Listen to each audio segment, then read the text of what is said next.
Welcome to the next installment of The Year Ahead from Bloomberg. I'm David Westin, and we're very pleased, honored indeed, to have the newly minted member of the Council of Economic Advisors for President Biden with us. He is Jared Bernstein. So, Jared, thank you so much for being with us. I'll tell the audience we're going to spend 20, 25 minutes in conversation, but we also welcome questions. So if there's some questions, just put them in. I'll get it here on the message board, and we'll work them in over the course of the conversation. So, Jared, as I say, congratulations, first of all, on your appointment. It's good to have you with us. It's great to be here. Thanks for inviting me. It strikes me that the biggest economic challenge right now for the administration, for the president, is actually a public health challenge, which is the coronavirus and the pandemic, and the effects of that on the economy. President Biden has proposed $1.9 trillion, as we all know, in stimulus plan. Give us your analysis as a member of the Council of Economic Advisors. What's the biggest problem we have right now in the economy, and how does this proposal address that challenge? The biggest problem is a dual problem, and you yourself, David, just nailed it, which is the dual impact of the persistence of the virus and its impact on economic activity, on commerce, on employment, on our ability to really get a recovery underway. And as I think you know, it's not an impact that is hitting everyone. When the president talks about a K-shaped recovery, he's talking about something real. When he talks about racial equity, he's also making a connection between who gets most hurt by these dynamics, these dual dynamics we're describing, and this legislative priority, top legislative priority of passing the American Rescue Plan. This package is what it's going to take to finally put COVID-19 behind us and get a bona fide recovery underway. It funds a national vaccine campaign to dramatically increase the pace of inoculations of vaccines. It mobilizes 100,000 public health workers. It ramps up testing, treatments, and therapeutics. It engages with emergency paid leave. It brings science back into the picture in a big way. It provides states and localities with the money they need to reopen schools, which is so important for kids and their parents and the economy. And I can say much more about its components, but that is the dual challenge we face, and this plan is designed to attack it and attack it hard. And I must say, Jared, I don't hear many people, Republican or Democrat, complaining about trying to really attack the coronavirus, getting the vaccination program up, supporting public health, things like that. There are other issues, though, that people ask, is it really targeted? At that K aspect you just addressed, how do we make sure the dollars get to the people who need it the most? For example, on the $1,400 payments, anybody will say some people really need that desperately. Frankly, some people don't. They've kept their jobs. They're doing just fine. Yeah, no, that's important. And I think the thing to recognize there is that the checks are better targeted than I think many folks realize. Now, that doesn't mean that they just go to folks at the bottom, but that's because it's not just folks at the bottom who need the money. And if anybody's listening to me in the 75, 100K range, many of them, yes, many have kept their jobs, many have lost hours, many have lost wages. Lots of those folks, and I'm not just talking about the poorest, I'm talking about folks in the middle class, something that's always been very important to President Biden. He talks a lot about the struggles that middle class families have had in recent decades. Many of those folks face issues around rent and mortgage payments. So there have been these moratorium in play, as you know, and that's allowed. But moratorium is not forbearance is not forgiveness. So at the end of these moratoria, people face very significant bills. Now that means that and this is really an important bit of economics here, because this gets down into some Keynesian multipliers. What we're talking about here is that, yes, some of these expenditures will be initially saved and not spent. And that gives them kind of, a lower multiplier in a Keynesian sense. But that's just kind of a technocratic concern. I think what's most important is that we finally look ahead, try to get around the next corner. And that's what this package does. It is, I think it is an incorrect policy kind of analysis to say, as I've heard many people say, let's see how the last plan does before we do the next plan. That wait and see has worked very poorly for us before. And it's why we keep experiencing these cyclical reactions to the virus. Things get better, they get worse. As you and your viewers know, we lost over 100,000 jobs last month. Lost, that was a negative. That had a negative handle on it. And we know that the unemployment rate for people in the bottom is around 20%.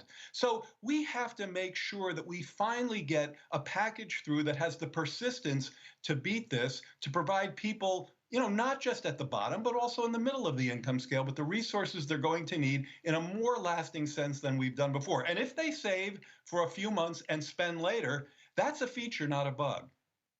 Well, let's talk about that supply demand aspect of it, because we do hear some economists saying, look, the problem we have right now is not on the supply side, it's on the demand side. That is to say, people can't spend the money. They can't go to restaurants. They can't travel, things like that. And in fact, that's why we see savings rates going up, not down. People are not spending. If we want to replace those jobs, and we have something like 11 million, I think, right now, who are unemployed, who were employed before the pandemic. If we want to replace those jobs, how do we get that done? Just giving people money for their savings account doesn't do that, does it? It's the dynamic that I just described. So it's a great question, and let me unpack it a bit. First of all, clearly the best way to make a play for normalizing elevated savings rates is to attack the virus. Okay, so that should be a slam dunk. And as you mentioned, David, totally correctly, this is a bipartisan desire. But by the way, so is many other parts of what I've been describing. I've heard Mitch McConnell, I've heard Marco Rubio, I've heard other Republicans say these checks are actually really important. So that's been a bipartisan way. I know there are lots of Republicans who would like to see schools reopen. There are lots of Republican governors who would like to see the kind of help that they need finally arrive.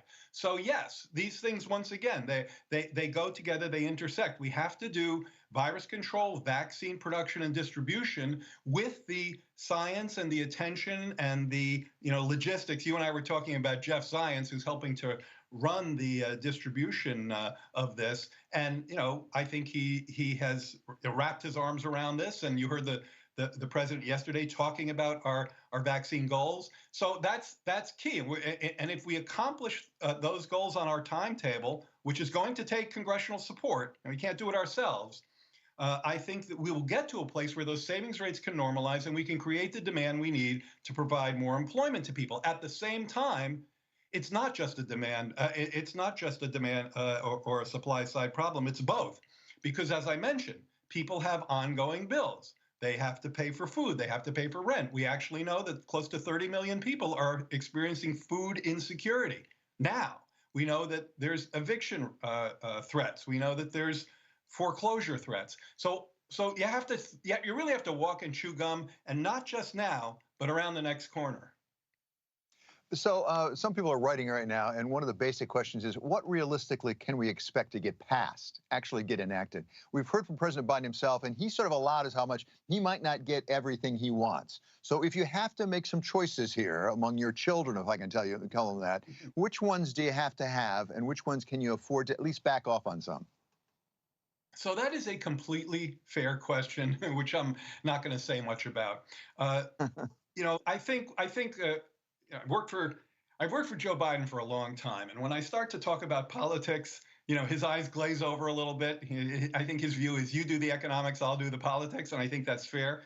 He once in a fit of pique told me I couldn't be elected dog catcher, and I think he's probably right, but that's not my thing.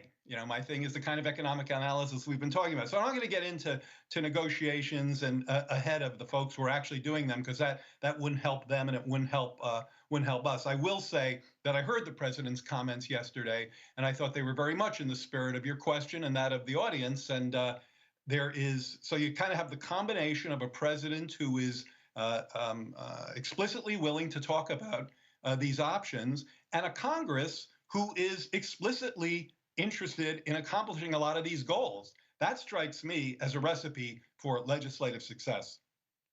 So fair enough. Let's get back into your sweet spot and talk about the economy, but specifically timing.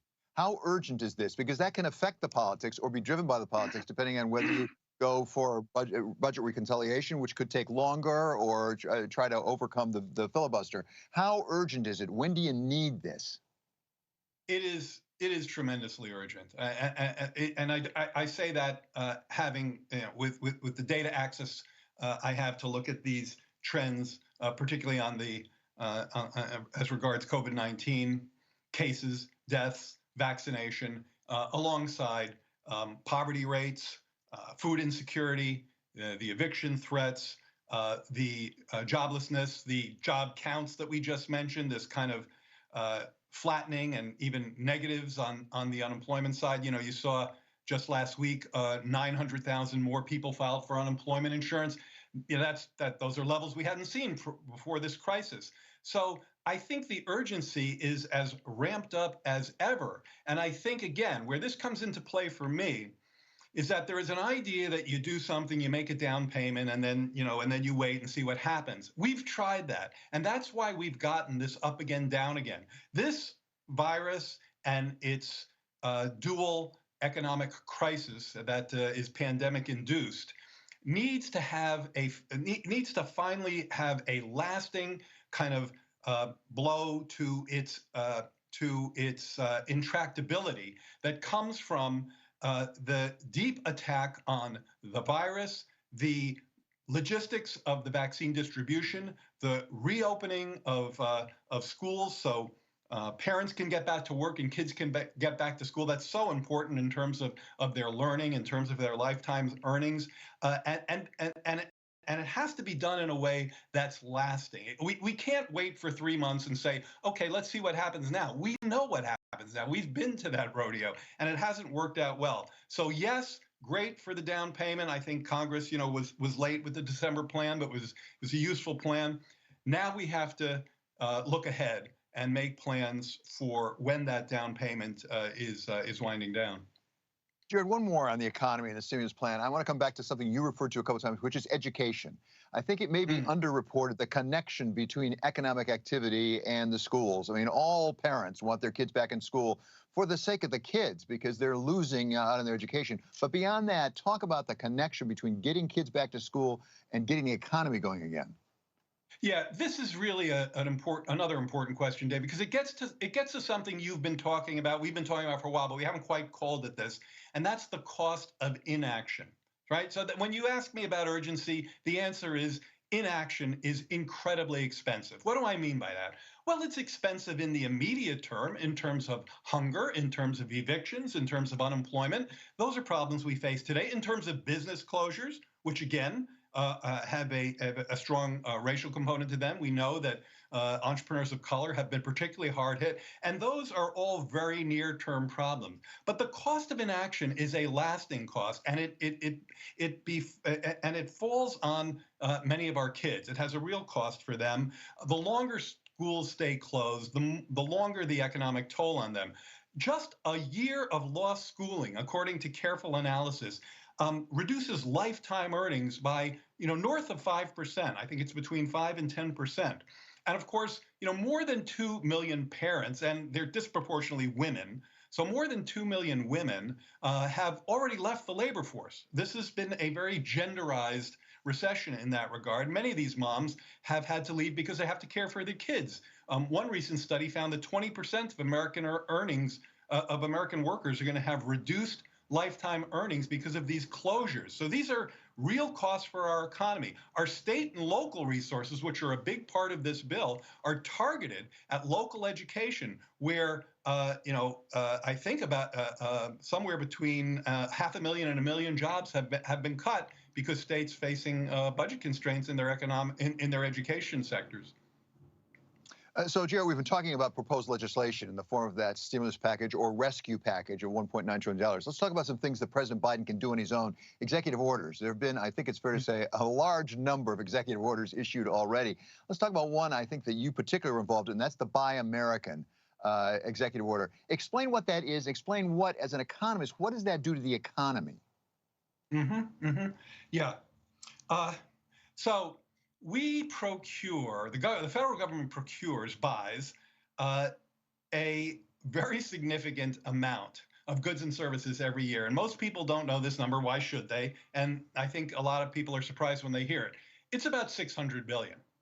That's about 3% of GDP. Now, a lot of that's defense, but a lot of it isn't. It is very much in the interest of the American workforce to have that procurement be as domestic as it possibly can. I say that based on everything we've discussed so far. I mean, I would say very much the same thing even in good times, because we know that there are many communities that have been really gutted by the loss of manufacturing employment and the downsides of globalization. But I'll particularly say it in a moment like this. And by the way, and this is where Trump's trade policy I thought was very ineffective, even before this crisis, our manufacturing sector was in recession. So we've had difficulties in that sector for a long time. Now, I've talked about this issue a lot. It's, as he said, it's been a big part of my research, and it's dear to my heart because it's another dual-edged sword, like many other things we've been talking about today. Globalization is, of course, a very powerful and positive force. And by globalization in this context, I'm talking about trade flows. Expanded trade flows are a important and useful source of supply, source of employment, source of holding down price pressures throughout the globe. But on the other side, those trade flows have caused concentrated and persistent pain, suffering, with even political consequences in places throughout this country. And I think we all know the kinds of places we're talking about. And I think, while this has been a long-term interest of Joe Biden, politicians from the left and right haven't done enough to address this problem. And one way they've let this slip is by ignoring Buy American rules. We've had these rules on the books for decades, but they have been summarily ignored. They're fraught with loopholes and waivers, and I can go through the details, but the executive order not only sets up an office within a senior person within the Office of Management and Budget to oversee closing these loopholes, rationalizing these waivers, standardizing the way we do this, but making sure that this is an administration-wide push, that agencies don't have an ad hoc approach to this, and that finally we're providing our factory workers, those in export-sensitive and tradable sectors, with some opportunities that they need when we're spending taxpayer dollars to procure American goods. So I can fully understand how this could protect the jobs of some workers, protect even the manufacturing industry. But as a matter of economics, does it just work as a tax, much like a tariff? You referred to former President Trump. President Trump actually liked Buy America, didn't he? Isn't this an extension of what President Trump was doing? I think the problem with what President Trump was doing is that it didn't work. And one of the reasons it didn't work was because he didn't take the systematic process that we articulate in the executive order. So I'll give you a couple of examples. There's domestic content rules, and you probably heard President Trump talk about this.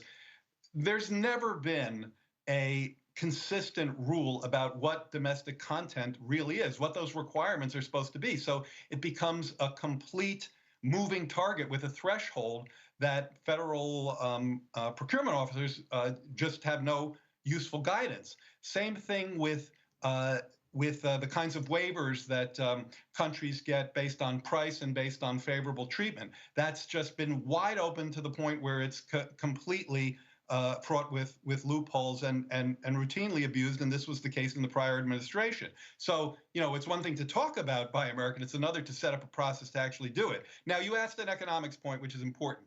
Here's something I think people don't know. When it comes to comparing us with all of our trading partners in the advanced economies and developing economies as well, they already do this. We are a laggard, okay? They have the ability to bid on our contracts way more than we do on their contracts. So I think on the economics, what we're really talking about here is a level playing field. That's fascinating. Can we turn to racial equity? Something that President Biden has talked about a very great deal. It's been very much in the news this past year, especially. Give us a sense of what you can do, and by you I mean the White House, either with Congress or on its own, to really turn around a situation which has been actually, if anything, deteriorating, I think, to a large degree, particularly when it comes to economic justice. Yeah. This is something that the president has been talking about since the campaign. Been many conversations with him. One thing that probably isn't getting enough, I don't know how much attention it's getting, but I can tell you from my own work and my own meetings that I'm in 24 hours a day, including in about 3 minutes when we have to conclude here, is the diversity of our administration. That's a small part of the solution, but it is a non-trivial part of the solution because the people at the table need to look like America, need to represent the folks that we're trying to write policy towards. The way you teed up the question is exactly right. There's things you can do on their own and the things you can do with Congress. Right now, we're in the executive order phase. We're barely a week in. And in fact, the rescue plan disproportionately helps those in the bottom half of the pay scale, and that including the checks, by the way, and that means it will disproportionately reach people in communities of color. I think one of the key areas that the executive order bit off is around housing. So directing the Department of Housing, HUD, to take steps to redress discriminatory federal housing policies that have very much contributed to the racial wealth gap. This is an area where I've really read, the scholarship carefully, and it's one of the most fundamental ways in which systemic racism plays out every day in our economy. You mentioned justice. Well, end the Department of Justice use of private prisons, and it's not just a person of color issue. It's also taking action to combat xenophobia, to make sure that immigrants are treated fairly within our COVID attack and within our economic policies as well. So that's just what you can do with the executive order. In terms of deeper interventions in this space, I think you'll hear more about those in weeks to come when the president starts talking about the recovery part of the rescue/recovery plan. Jared, you co-wrote a piece in the Washington Post last June saying the Federal Reserve has a role to play here in making sure we drive the employment for Black Americans and Hispanic Americans.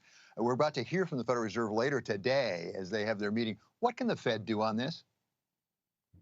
Well, first of all, when I was writing articles for the Washington Post, I didn't have to give the following preamble, and now I do. And I don't say this because it's pro forma. I say it because it's true, which is that we respect the independence of the Federal Reserve. And I say that because I'm a scholar of monetary policy, and I've looked at history littered with countries whose currency who have gotten into all kinds of problems by not respecting the independence of the Federal Reserve. History is littered with those examples, and we're not going to be one of them. But when it comes to racial equity, every important economic institution has to have an oar in the water, and that includes the government, that includes fiscal policy, and includes monetary policy as well. This is not something new that Joe Biden started talking about yesterday. This was something that he talked about during the campaign. And the idea here is that the Federal Reserve needs to take account of racial equity, just like every other important institution.